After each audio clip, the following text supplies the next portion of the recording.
Kwa mara nyingine tena, karibu kwenye platform ya Kidume, platform ambayo imekuja kwa lengo la kutengeneza vidume wengi, yani kwa maana ya kumfanya kila mwanaume kuwa kidume, au tutakuwa tukizungumza vitu mbalimbali.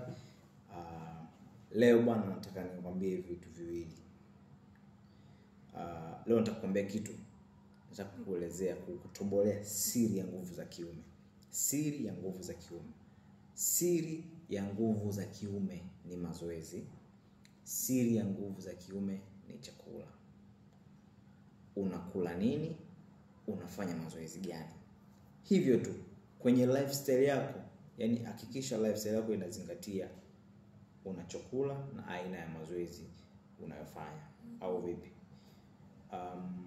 Kwa sababu ndio vitu vikubwa ambavyo vinapelekea mwanaume kuwa na upungufu wa nguvu za kiume. Hivyo basi, kama anataka kufanikiwa, asikutane na tatizo au changamoto inayohusu nguvu za kiume, basi zingatio ni kwenye chakula, zingatio ni kwenye mazoezi.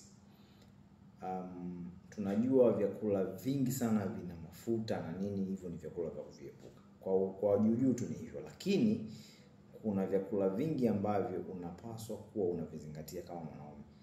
Na vimekuwa ni virahisi tu kupatikana, au vipi? Vinapatikana yani katika mazingira ya kawaida kabisa bila gharama kubwa wala nini.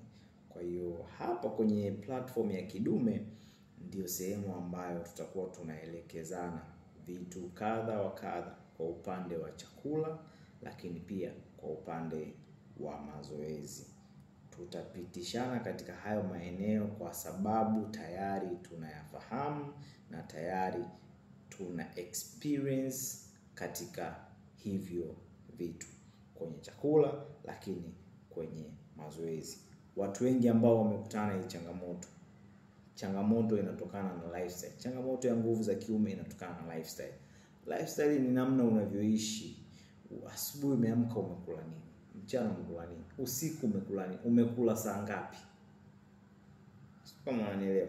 Hivyo ndio vitu ambavyo tunaviangalia, na ndio vitu ambavyo, na hizo ndio changamoto ambazo watu wanakutana nazo. Wanashindwa kutambua chakula kipi sahihi ambacho naweza nikala na kikaniletea matokeo mazuri, au kikaniletea virutubisho ambavyo vinaweza vikachangia katika mfumo wangu wa uzazi pamoja na shughuli ya tendo la ndoa. Shughuli ya tendo la ndoa ni shughuli kubwa sana na ya msingi ambayo watu wengi tunaifanya, lakini hatuzingatii namna ya kujiandaa nayo. Kujiandaa nayo ni namna ambavyo wewe unaishi kila siku. Usifanye kwamba leo Jumamosi nakutana, kesho Jumamosi nitakutana na mtu, basi leo nijiandae hivi na hivi. No. Lifestyle yako ya kila siku ndio inapelekea katika kila tendo unalolifanya, tendo la ndoa unaoenda kufanya likupe matokeo gani. Kwa sababu huwa tunafanya mara kwa mara, lakini kwenye chakula huwa hatufanyi hivyo, hatuzingatii hivyo. Hatujiandai kana kwamba najua siku fulani nitakutana na mwenzangu.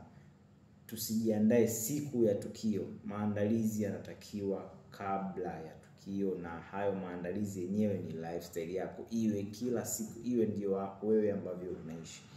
Kwa hiyo siri ya nguvu za kiume ni mazoezi, na siri ya nguvu za kiume ni chakula. Mazoezi na chakula ni vitu vya msingi sana ambavyo tunatakiwa kuzingatia.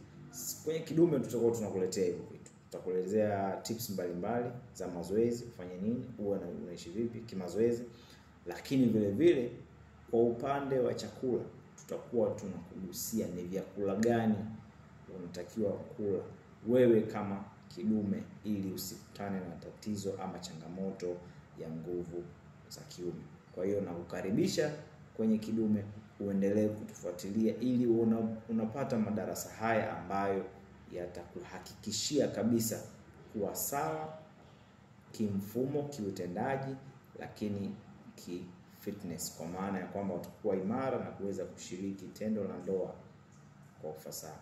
Kama bado hujasubscribe, unaweza kubonyeza kengele hapo chini ya kusubscribe, ili unakuwa wa kwanza kupata taarifa zetu au madarasa yetu ambayo tunakuwa tunayatoa kila siku katika YouTube channel hii. Kwa hiyo nikukaribishe sana katika Kidume. Unaweza pia kutufollow kwenye mitandao ya kijamii kwenye Instagram pamoja na TikTok kama Kidume Tanzania. Karibu sana.